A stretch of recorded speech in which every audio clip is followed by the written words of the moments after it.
말씀으로 나아갑니다. 디모데후서 2장 20절부터 21절까지 같이 한번 천천히 우리 봉독해 봅니다. 같이 읽습니다. 시작.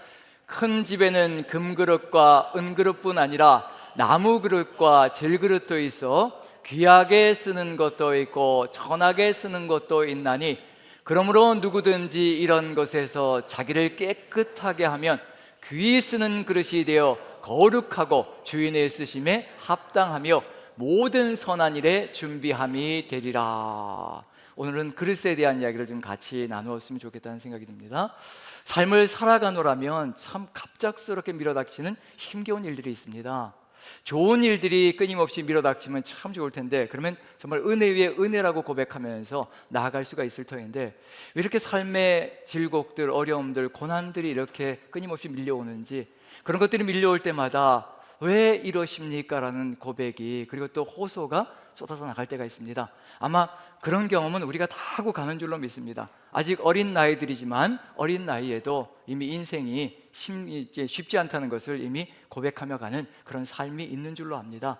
나이에 관계없이 우리 인생은 참으로 힘겨움들이 밀어닥친다는 생각이 듭니다. 그러면서 점점 배워가는 게 있죠. 배워가는 게 뭐냐면 하나님의 마음을 배워가는 거죠. 그리고 이런 고백을 합니다. 모든 것이 합력하여 선을 이룰 것을 믿습니다라고 고백하며 나아가는 믿음이 점점 생겨가기 시작합니다. 그럼에도 불구하고 이해하지 못할 때가 있거든요. 참 힘겨울 때가 있습니다. 그래서 오늘은 하나님께서 우리를 그릇을 만들어 가신다. 그릇을 만들어 가실 때 고난들과 어려움들을 통해서 그런 그릇을 쪼아서 만들어가는 그런 삶의 여정들을 우리가 걸어간다면 지금도 우리는 그릇이 되어가고 있는 중이다라는 생각이 듭니다. 자, 큰 그릇일수록 어떻게 된다고 얘기하고 있나요? 대기 만성이라고 얘기하죠. 큰 그릇일수록 또 늦게 이렇게 만들어져 간다라고, 천천히 만들어져 간다라고 이야기를 합니다. 그래서 오늘 제목은 이렇게 한번 정해봤습니다. 한번 읽어볼까요? 메뉴에 적혀있죠? 같이 시작. 탁기. 들어보신 적 있으신가요? 표정들이 심각해지네요. 처음 들어보는 것 같은 탁기. 이 한자도 적어놨습니다. 쪼을 탁과 그 다음에 그릇 기자입니다. 어떻게 한다고요? 그릇을 쪼아서 만든다는 뜻이거든요. 하나님께서 우리를 만들어 가시는데, 그릇을 쪼아서 만드는데 필요 없는 부분은 다 쳐내버리시고 필요한 부분만 남겨서 그릇으로 만들어 사용해 가신다는 거. 그래서 우리에게 고난을 주시고 힘겨움을 주실 때 그건 어떤 의미가 들어가 있는 것이냐면요, 우리에게 필요 없는 부분들을 쳐내시는 거라는 얘기거든요. 그런 것들을 우리가 인식하고 나아갈 때 우리는 다른 삶을 살아갈 수 있고, 하나님을 향하여 왜 이러십니까가 아니라 하나님, 이 쪼음이 이렇게 정으로 치면서 망치로 쳐나가는 이것이 지나갈 때 내가 얼마나 아름다운 모습이 될지를 기대합니다라고 나간다면 훨씬 더 좋은 신앙의 모습이 아닐까라는 생각이 듭니다. 그래서 안식년 기간 동안에 좀 감사하게도 시집 몇 권을 좀 읽는 시간을 가졌습니다. 그동안 바쁘다는 핑계로 이제 읽지 못했던 책들인데 시집을 몇 권 읽었는데 그 중에 시 하나가 굉장히 마음에 깊이 있게 와닿는 것이 있었습니다. 제목이 여인숙이라는 시입니다. 여인숙. 좀 격조 있게, 호텔 이러면 참 좋을 것 같은데 그럼 격도 있고 좀 더 이렇게 품위가 있어 보이는데 제목이 여인숙이에요. 근데 호텔이라고 하면 어떤 느낌이 드냐면요, 가려서 손님을 받는다는 얘기거든요. 호텔에 격이 안 맞는 손님들은 받지 않고 격이 맞는 사람들을 받는 게 그게 또 1성급, 2성급, 5성급 이렇게 되잖아요. 그런 점에서 여인숙이라는 이 표현이 가장 알맞은 표현이 아닌가라는 생각이 듭니다. 시를 한번 같이 읽어보려고 하는데요, 이게 굉장히 시인이 이름이 어렵습니다. 13세기의 페르시아 영성가인데요, 잘랄루딘 룸이라는 사람인데, 잊어버려도 됩니다. 시인의 이름을 잊어버려도 되고요, 내용이 중요한 거니까. 그래서 여인숙이라는 제목으로 한번 읽어볼 텐데요, 마음에 어떤 것이 와닿는지 한번 살펴보시면서 한번 읽어봤으면 좋겠습니다. 보여주시면 감사하겠습니다. 자, 보이시나요? 한번 같이 한번 읽어보죠. 같이 시작. 인간이란 존재는 여인숙과 같다. 매일 아침 새로운 손님이 도착한다. 기쁨, 절망, 슬픔, 그리고 약간의 순간적인 깨달음 등이 예기치 않은 방문객처럼 찾아온다. 그 모두를 환영하고 맞아들여라. 그 다음에요, 같이 시작. 설령 그들이 슬픔의 군중이거나 그대의 집을 난폭하게 쓸어가 버리고 가구들을 몽땅 내가더라도, 그렇다 해도 각각의 손님들을 존중하라. 그들은 어떤 새로운 기쁨을 주기 위해 그대를 청소하는 것인지도 모르니까. 시작. 어두운 생각, 부끄러움 후에 그들을 문에서 웃으며 맞으라. 그리고 그들을 집 안으로 초대하라. 누가 들어오든 감사하게 여기라. 모든 손님은 저 멀리서 보낸 안내자들이니까. 자, 읽으시면서 어떤 느낌이 드시나요? 내 인생에 예기치 않은 손님들을 들여보내서 그 손님들이, 그 예기치 않은 손님들이 내 인생을 완전히 뒤집어 버릴 수도 있거든요. 가구들을 다 쓸어가 버리고 집안을 다 쓸어버리기도 하고, 그러면서 몽땅 모든 것을 쫓아내버리는 그런 일들이 벌어지고, 때로는 이런 그런 상황들 속에서 우리의 삶이 질곡 가운데, 고통 가운데 처할 때도 있는데, 그런데 기쁘게 맞아들이라는 그런 의미가 그대로 들어가 있습니다. 어쩌면 그것이 우리에게 진정한 기쁨을 주기 위한 의도가 들어가 있는 손님들일 수 있다는 얘기거든요. 왜냐하면 우리 안에 가구들이 가득히 들어차 있고 우리가 원하는 것들을 가득 채워놨는데, 혹여 어떨 수 있다는 얘기냐면요, 하나님께서 원하는 것이 아니라 내가 원하는 것들만 가득히 채워놓을 수가 있다는 얘기거든요. 그런데 예기치 않은 손님이 들어와서 그런 것들을 다 쓸어내가지고, 그리고 진정한 기쁨으로 채워넣어서 결국은 우리를 원래 하나님의 형상으로 다듬어가는 그런 역사가 있다는 것을 우리에게 알려주고 있는 중입니다. 우리의 삶의 여정이, 지금 우리의 여정 속에서요, 우리가 하나님의 형상으로 지음받았다라고 하는데, 우리의 삶의 여정 속에서 우리에게 하나님의 형상이 아닌 정말 수많은 것들이 들어와 있을 수가 있거든요. 그런 것들 하나하나를 우리는 우리 스스로의 힘으로 버리질 않습니다. 오히려 더 움켜쥐려고 하고 그게 있어야만 산다라고 고집을 부려대면서 우리의 삶에 더덕더덕 붙여놓을 때가 있거든요. 그런데 하나님께서는 예기치 못한 손님을 통하여서 그것이 아니다라는 것을 깨닫게 만드시고, 그리고 또 하나님의 뜻을 이루어가는 형상으로 만들어가는 역사가 있다는 것을 우리에게 알려주고 있는 시이기도 한데, 자, 이 내용 속에서 미켈란젤로의 이야기가 저는 떠올랐습니다.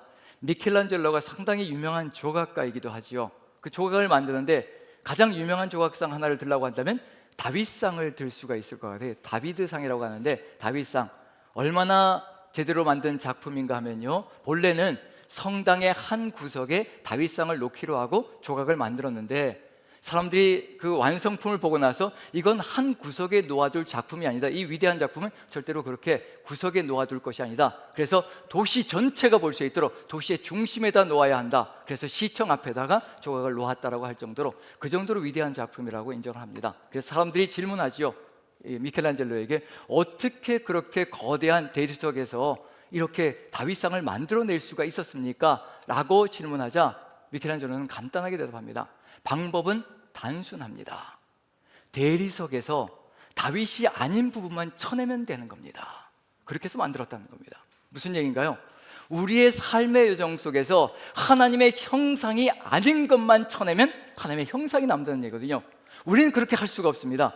하나님께서 그렇게 하신다는 얘기거든요. 무엇을 가지고 그렇게 하신다는 얘기냐면, 우리에게 예기치 못한 손님들, 고난과 질곡들, 어려움들을 통하여서 우리가 포기하지 못하는 것들을 포기하게 만드셔서 우리를 가장 아름다운 하나님의 형상으로 만들어내신다는 것, 그걸 우리가 확신한다면요, 우리에게 다가온 모든 손님들을 기쁘게, 감사하게, 그리고 또 기대하는 마음으로 받아들일 수 있지 않을까라는 생각을 해봅니다. 자, 한 사람을 한번 들어보기로 하죠.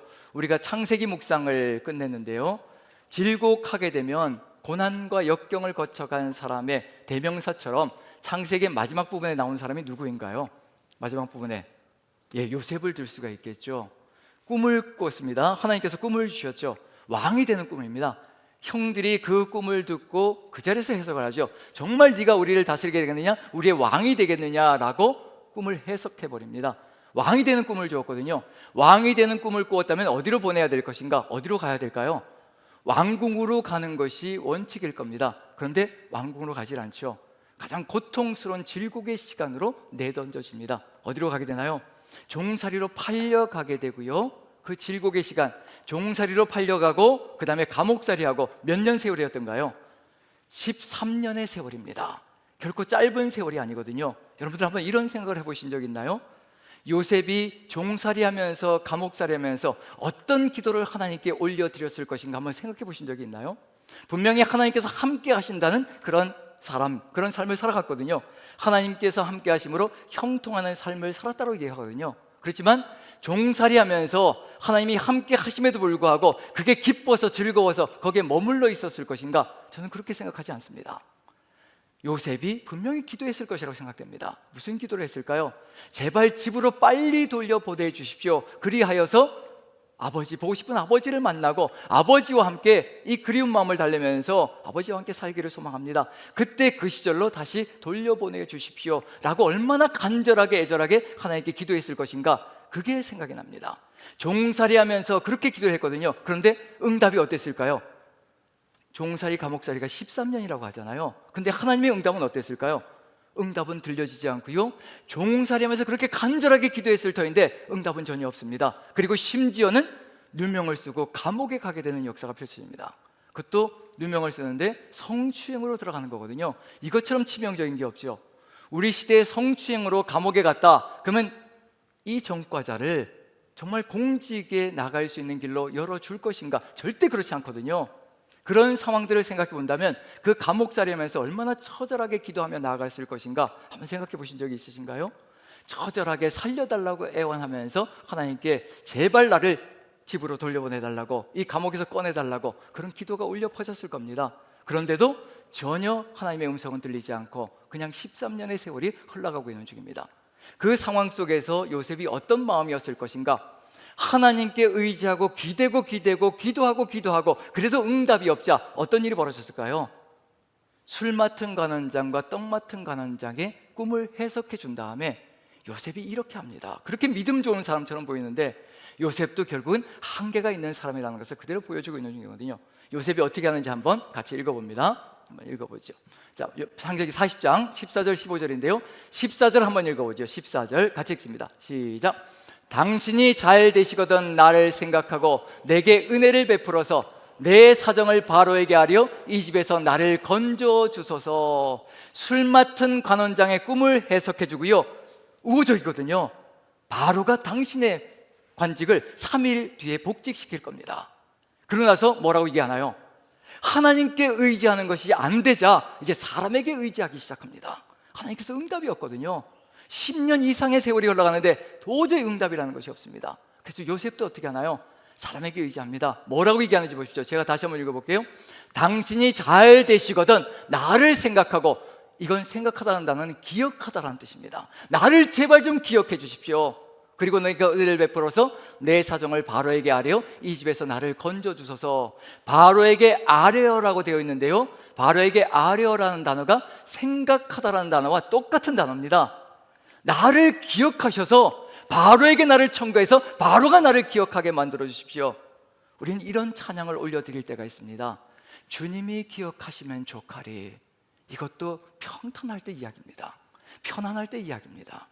주님이 기억하시면 좋가리. 주님만 기억해 주시면 사람들 아무도 기억해 주지 않아도 좋습니다. 평안할 때는요 얼마든지 이 창을 올려드릴 수가 있습니다. 그런데 정말 힘겹고 어렵고 절박한 시간이 닥치면요, 주님이 기억하시면 좋가리가 아니라 사람들이 나를 기억해 주어서, 어떤 실권자가 나를 기억해 주어서 나를 제발 이 질곡 속에서, 이 고통 속에서 빨리 헤어나게 해 주었으면 좋겠다는 그런 마음이 간절하게 들거든요. 지금 요셉이 사람에게 의지하고 있는 중입니다. 그리고 어떤 마음인지 보십시오. 만약에 이 상황 속에서 요셉이 술 맡은 관원장에 의해서 구출함을 받는다면요 어떤 일이 벌어질 것인지 한번 생각해 보십시오. 15절 같이 한번 읽어봅니다. 같이 시작. 나는 히브리 땅에서 끌려온 자요 여기서도 옥에 갇힐 일을 행하지 아니하였나이다. 나는 히브리 땅에서 끌려온 자요, 억울함이 가득히 묻어 있습니다. 나는 내 자의로 이곳에 온 사람이 아니올시다. 나는 억지로 어거지로 끌려와서 채찍에 맞으며 여기로 끌려온 사람입니다. 이 속에 뭐가 들어가 있나요? 억울함이 가득 들어차 있습니다. 형들에 대한 분노가 들어가 있다는 것을 느껴볼 수가 있습니다. 거기에 덧붙여서요, 여기서도 옥에 갇힐 일을 행하지 아니하였나이다. 나는 억울하게 모함을 쓰고 누명을 쓰고 이곳에 갇혀 있습니다. 한마디 한마디가 인간의 억울함이 가득히 배어져 있습니다. 하나님이 하시는 일이다, 그런 것에 대한 전혀 생각조차 없습니다. 그게 요셉의 마음속에 들어가 있었다는 얘기거든요. 만약에 이 상황 속에서 요셉이 구출함을 받았다면 어떤 일이 벌어질까요? 복수심에 불타는 사람이 되었을 겁니다. 그래서 하나님께서 어떻게 하실까요? 술 맡은 관원장의 기억을 지워버리시는 겁니다. 정말 처절한 역사가 펼쳐지는 겁니다. 마지막 2년이요 13년 세월의 마지막 2년이거든요.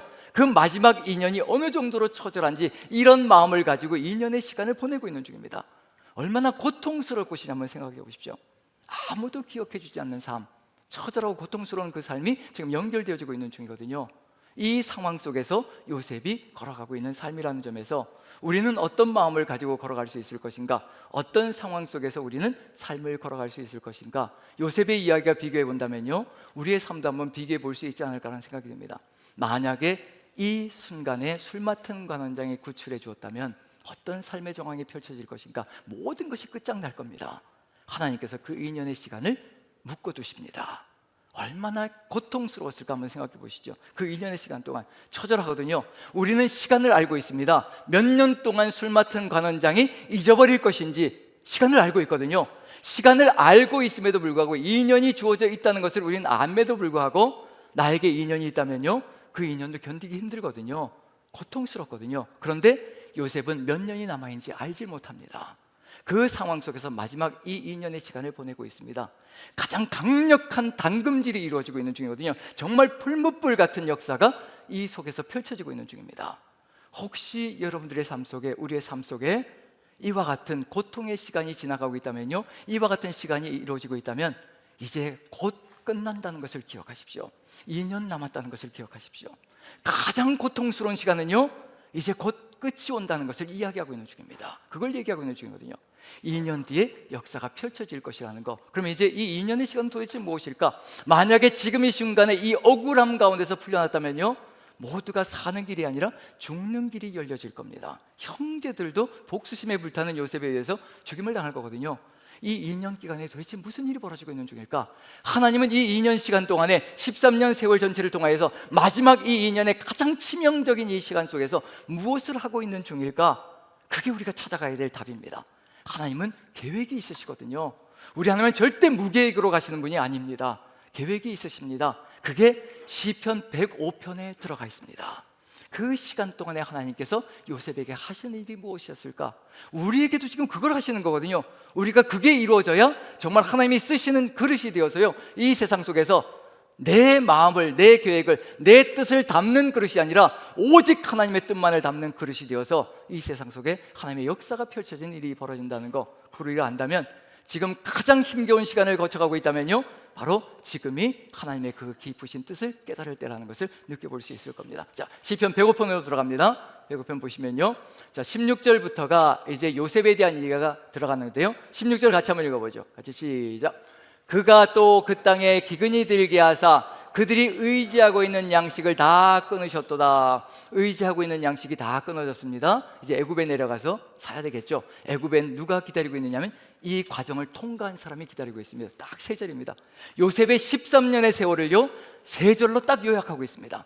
이게 지금 우리가 걸어가고 있는 삶의 길이거든요. 하나님께서 우리를 쓰시기에 합당한 그릇으로 만들어가는 그 역사가 바로 이 3절 속에 들어가 있습니다. 벌써 읽지 마시고요, 벌써 눈빛을 보니까 읽고 계시는 것 같은데, 자, 같이 읽어가는 겁니다. 자, 17절 같이 한번 읽어보죠. 같이 시작.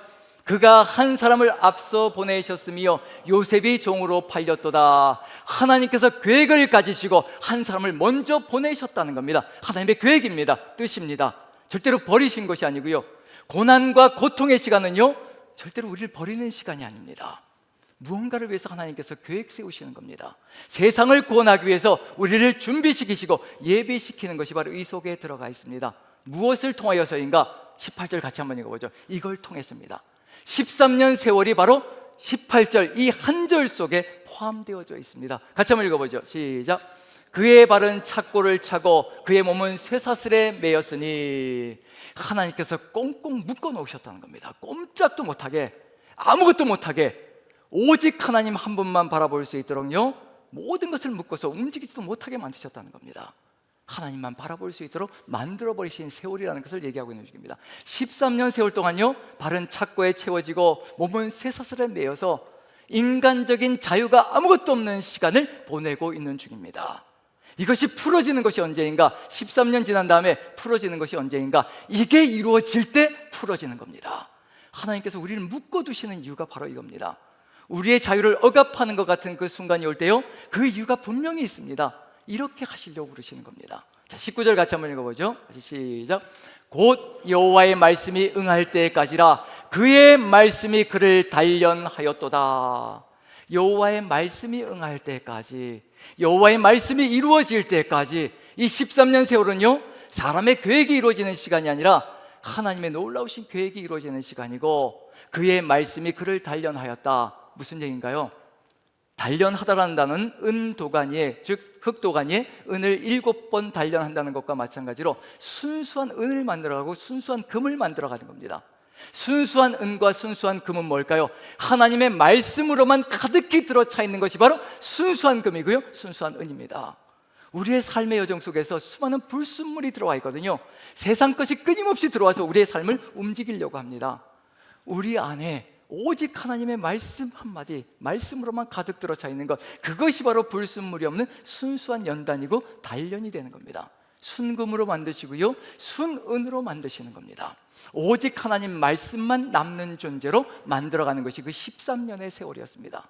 말씀 한마디에 움직이고 말씀 한마디에 죽고 사는 인생을 만들어가는 것, 그게 하나님께서 13년 세월 동안 하신 겁니다. 그런데 11년째 사람에게 호소하고 사람에게 구원을 요청하고 사람의 말을 따라서, 사람의 생각을 따라서 사람이 기억해 주기를 바라며 걸어갈 때 모든 것이 사람으로 끝나버리고 말거든요.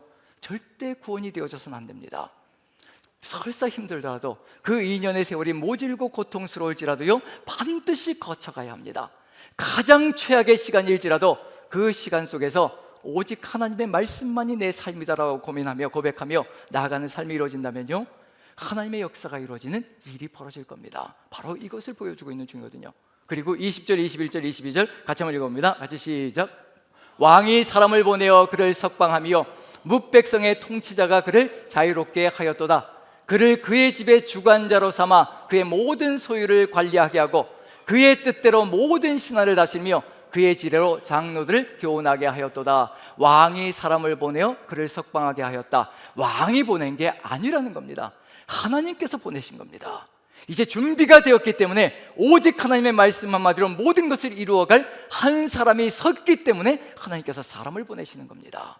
그리고 풀어내시는 겁니다. 착고를 풀고 쇠사슬을 풀어서 이젠 자유롭게 풀어놓는 겁니다.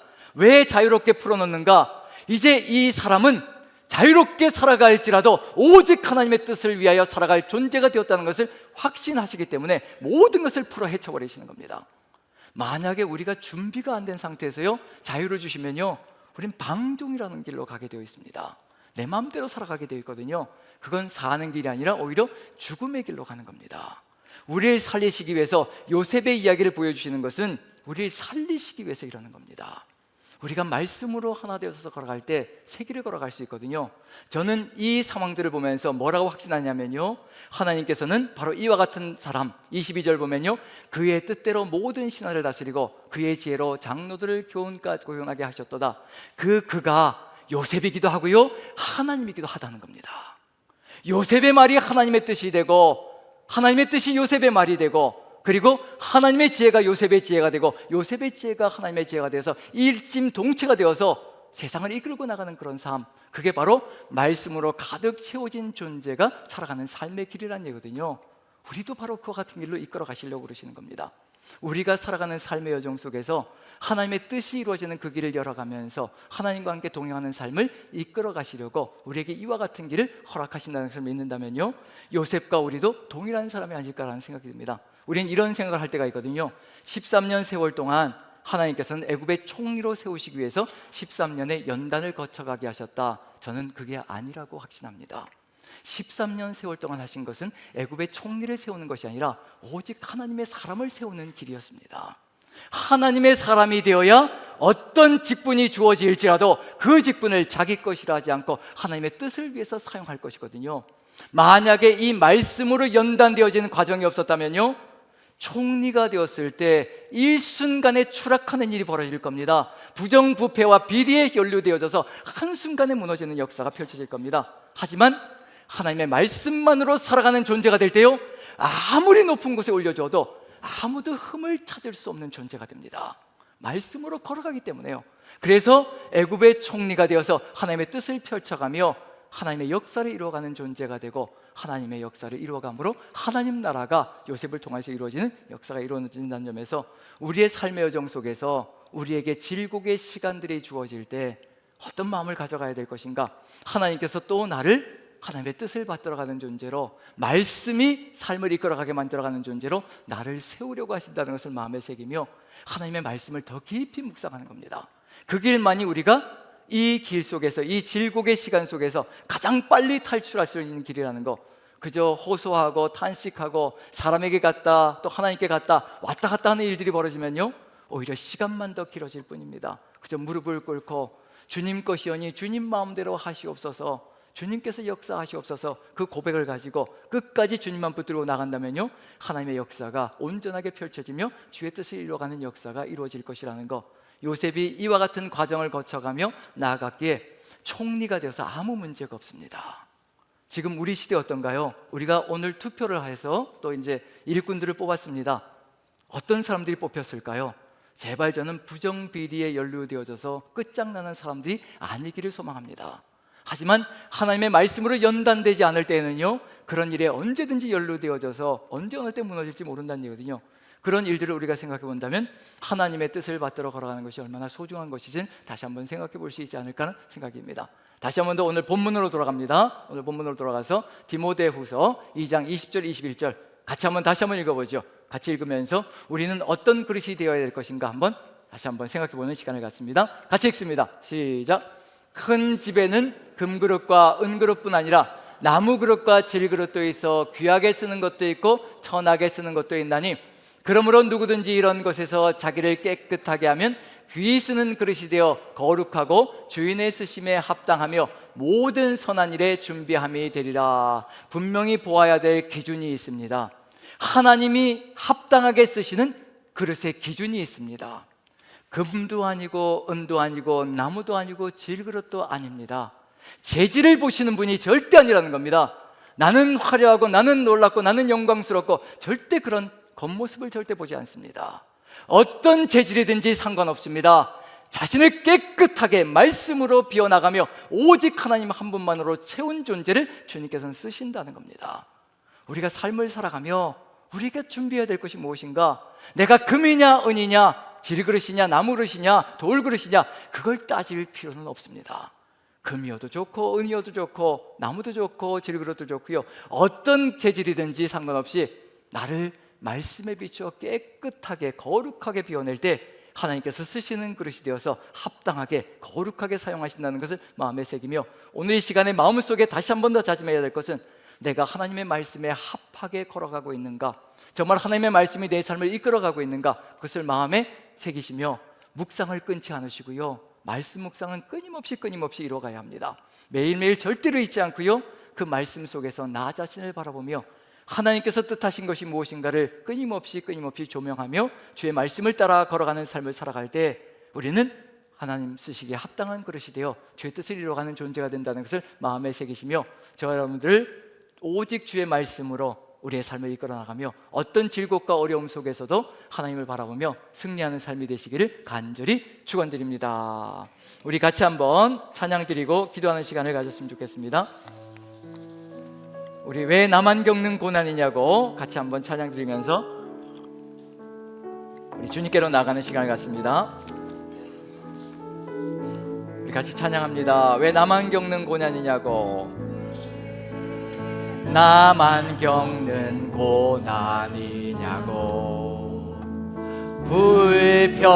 불평하지 마세요. 고난의 뒤편에 있는 주님이 주실 축복 미리 보면서 감사하세요. 너무 견디기 힘든 지금 이 순간에도 주님이 일하고 계시잖아요. 남들이 지쳐 앉아 있을지라도 당신만은 일어서세요. 힘을 내세요. 힘을 내세요. 힘을 내세요.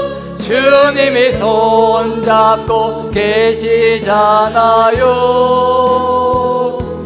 주님이 나와 함께함을 믿는다면 어떤 역경도 이길 수 있잖아요. 왜 이런 슬픔 찾아왔는지, 왜 이런 슬픔 찾아왔는지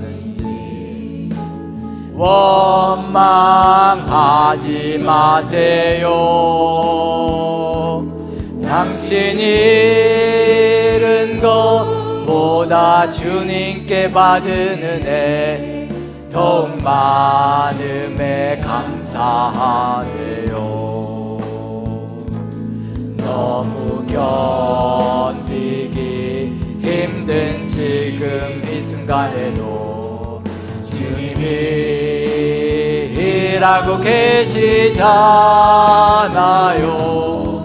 남들은 지쳐 앉아 있을지라도 당신만은 일어서세요. 아멘. 힘을 내세요. 내세요. 힘을 내세요. 주님이 손잡고 계시잖아요. 주님이 나와 함께함을 믿는다면 어떤 고난도 우리 다시 한 번 더 찬양합니다. 왜 나만 겪는 고난이냐고. 나만 겪는 고난이냐고. 절대 아닙니다. 불평하지 마세요. 고난의 뒤편에 있는 주님이 주실 축복 미리 보면서 감사하세요. 아멘. 너무 견디기 힘든 지금 이 순간에도 주님이 일하고 계시잖아요. 남들은 지쳐 앉아 있을지라도 당신만은 일어서세요. 아멘. 힘을 내세요. 힘을 내세요. 힘을 내세요. 주님이 손잡고 계시잖아요. 주님이 나와 함께함을 믿는다면 어떤 역경도 이길 수 있잖아요. 왜 이런 슬픔 찾아왔는지, 이런 슬픔 찾아왔는지 원망하지 마세요. 아멘. 당신이 잃은 것보다 주님께 받은 은혜 더욱 많음에 감사하세요. 아멘. 너무 견디기 힘든 지금 이 순간에도 주님이 일하고 계시잖아요. 남들은 지쳐 앉아 있을지라도 당신만은 일어서세요. 우리 다같이 힘을 내세요. 힘을 내세요. 힘을 내세요. 주님이 손잡고 계시잖아요. 주님이 나와 함께함을 믿는다면 어떤 고난도 다시 한 번 더 힘을 내세요. 힘을 내세요. 힘을 내세요. 주님이 손잡고 계시잖아요. 주님이 나와 함께함을 믿는다면 어떤 고난도 견딜 수 있잖아요. 아멘. 주님, 우리의 삶에 이해되지 않는 고난과 기다림이 있을지라도 원망하지 않고 하나님의 선하신 뜻을 신뢰하게 하여 주시옵소서. 요셉처럼 환경보다 하나님을 바라보며 연단의 시간을 믿음으로 통과하게 하여 주시옵소서. 그래야 오직 주님의 그 기쁘신 뜻을 만나 아버지의 뜻과 함께 이 세상 속에서 주님의 놀라우신 역사를 이루어가는 삶 되게 도와주옵소서. 우리 다 같이 한번 주여 내 주님의 기도합니다. 주여! 아버지 우리에게 함께하여 주셔서 오직 주님의 그 마음을, 주님의 그 깊고 넓으신 그 뜻을 우리가 가슴에 새기고 걸어갈 수 있게 도와주옵소서. 아버지 그것이 보이지 않을 때가 있습니다. 아버지 깊고 넓으신 그 뜻이, 아버지 그 크신 역사가 보이지 않을 때가 있습니다. 아버지 도와주시옵소서. 오직 아버지의 그 역사를 보게 도와주시고 아버지께서 바라보시는 그 눈으로 바라보며 아버지 고난 속에서도 질곡 속에서도 어떤 어려움 속에서도 오직 주의 사랑을, 주의 마음을, 주의 뜻을 볼 수 있는 눈을 열어 아버지와 함께 동행하는 삶이 될 수 있게 아버지 은혜를 더하여 주옵소서. 오직 주께서 우리의 삶의 여정 속에 주와 함께 동행하는 삶으로 나아갈 수 있게 주께서 역사하시고 인도하여 주시옵소서. 우리 다시 한번 기도합니다. 주님, 우리 안에 있는 교만과 욕심, 두려움과 불신앙의 말씀으로 깨끗하게 하여 주시고 오직 주님의 뜻을 따르는 거룩한 그릇이 되게 하여 주시옵소서. 주인의 쓰시기에 합당한 사람으로 빚어주셔서 오직 우리의 생각, 말과 행동 속에 예수 그리스도의 형상이 나타나게 하시고 가정과 교회와 삶의 자리에서 오직 주님을 뜻을 이루어가는 생명의 통로가 되게 도와주시옵소서. 오직 주님과 함께 이 뜻을 이루어가는 통로의 역할 잘 감당하는 우리가 되게 도와주옵소서. 다 같이 주여 한번 주님의 기도합니다. 주여! 아버지 함께하여 주셔서 아버지 우리가 이 삶의 상황 속에서 우리에게 맡겨주신 귀한 사명이 있는 줄 압니다. 아버지께서 우리를 연단하시고 단련하시어서 주의 뜻을 이루어가는 그릇으로 세우셔서 오직 아버지와 함께 동행하며 이 세상 속에서 아버지 우리에게 맡겨주신 가정과 직장과 그리고 모든 가는 곳마다 주의 역사를 이루어가는 통로로 세워가시기를 간절히 소망하시니 오직 아버지의 말씀으로 살고 말씀으로 죽는 그런 사람 되게 도와주시어 아버지의 뜻만 이루어가는 역사 있게 도와주옵소서. 아버지, 우리의 생각으로 살아가는 존재가 아니라 아버지의 뜻이 이루어지는 아버지의 나라, 우리가 이 시대 이 세상 속에서 아버지 요셉이 총리 역할을 감당했던 것처럼 하나님 나라의 총리로 책임을 감당하며 걸어가는 우리의 삶이 될 수 있게 주께서 함께하여 주시옵소서. 주께서 역사하여 주시옵소서. 사랑의 하나님, 우리 주님께서 우리의 삶을 지금도 이끌어 가시는 줄 믿습니다. 어느 누군가에게도 이야기 좀 하지 못하는 아버지 우리의 삶의 질곡들이 있고 어려움들이 있고 고난이 있는 줄로 압니다. 하나님, 눈물 삼키는 그 고난의 여정들 우리 주님께서 다 알고 계시오니 우리 주님께서 꼭 뜻하신 곳으로 인도하여 주시옵소서. 아버지께서 목적하신 것을 다 이루어 주시어 오직 하나님의 말씀으로 살아가는 존재가 되게 도와주시옵소서. 그래요, 어느 곳에 세워주시든지 오직 주님께서 쓰시기에 합당한 그릇이 되어 깨끗하고 거룩하게 비워진 존재로 오직 주님 말씀 따라 살아가는 존재가 되게 도와주시옵소서. 세상 사람들이 우리를 통하여서 우리의 그릇에 담겨진 것이 오직 하나님이심을 보게 도와주시고 하나님의 형상만을 드러내는 존재로 이 세상 속에서 주의 뜻 이루어가게 도와주시옵소서. 아직도 다듬어져야 될 것이 있다면 아버지 주님께서 착고에 채우시고 쇠사슬로 묶어버리셔서 절대 우리의 자유를 사용하지 않게 도와주시고 아버지의 뜻 가운데 주님의 뜻이 이루어지는 그 삶이 이루어질 때 모든 것을 풀어주시어 자유를 허락하시고 오직 주님과 함께 나가는 존재가 되게 도와주시옵소서. 우리를 그와 같이 세우셔서 이 시대 이 세상 속에서 하나님 나라를 위한 총리로 세우셔서 오직 주의 뜻만을 이루어가는 귀한 존재로 세우셔 하나님의 뜻을 이루어가는 존재로 이루어 가실 줄로 믿고 우리 구주 예수 그리스도 귀하신 은 받들어 기도합나이다. 아멘. 아멘. 우리 그렇게 하실 우리 주님께 영광의 박수 올려드립니다. 아멘. 자, 우리 다 같이 일어나셔서 선포하는 시간을 갖습니다. 우리 주님 오실 때까지 오직 주와 함께 동행하며 이 깨끗한 그릇, 거룩한 그릇의 삶을 살겠습니다. 결단하며 선포합니다. 시작. 아멘. 주 예수여 오시옵소서. 마라나타. 아멘.